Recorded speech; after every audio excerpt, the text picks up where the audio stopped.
Hi, boys and girls. This week we're going to continue our geography unit in Virginia Studies. This week we're going to focus on the water features of Virginia. Virginia has many water resources such as lakes, rivers, bay, swamp, and ocean.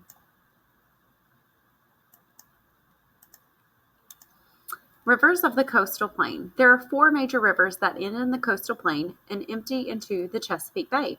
Last week we talked about how most rivers in Virginia get their start from the Blue Ridge Mountains because it's a source of many rivers and where water flows downhill into the streams that carry into those rivers. Starting in the north and creating the border with Maryland is the Potomac River. Traveling south, you will find the Rappahannock River, the York River, and the James River. So here we have the Potomac. It borders with Maryland into Virginia. We have the Rappahannock River, the York River, and the James River. A way to remember this is Principals Race Yellow Jet Skis. I've also heard it Principals Race Yellow Jaguars. My favorite way to remember it is please remember your jacket. There are 5 major cities that you need to know, and you need to know that they are located, which rivers they are located on.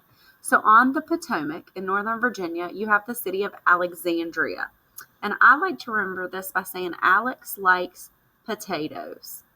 Then on the Rappahannock River, you have the major city of Fredericksburg. You can remember this by saying Fred likes to rap.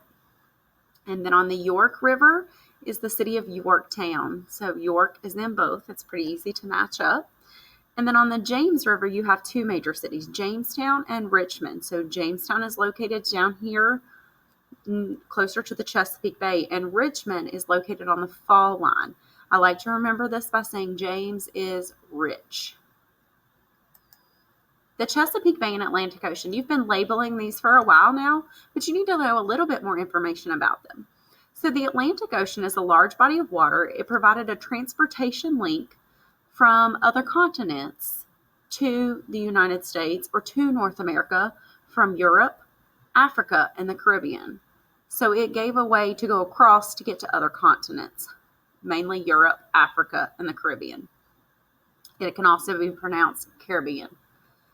The Chesapeake Bay provided a safe harbor from ships from the rough water, so it was a safe place to dock their ships away from the Atlantic Ocean. The bay also provided transportation so they could travel on it and get from one place to the next, and it was a source of food for many early settlers. They got lots of seafood out of there, crabs, shrimp, oysters, fish.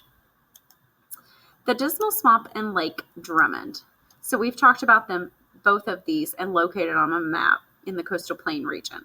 The Dismal Swamp is a national wildlife refuge and wetland habitat. It is home to a variety of plants and animals, and George Washington actually surveyed the Dismal Swamp. Located in the Dismal Swamp area is Lake Drummond. It's a shallow natural lake, and it is only one of 2 natural lakes in Virginia. The other natural lake in Virginia is in your county. That's right, Mountain Lake. And that will end our geography unit. We're going to continue to learn about the rivers and major cities and also other water features of Virginia and keep reviewing our location and land features of our region.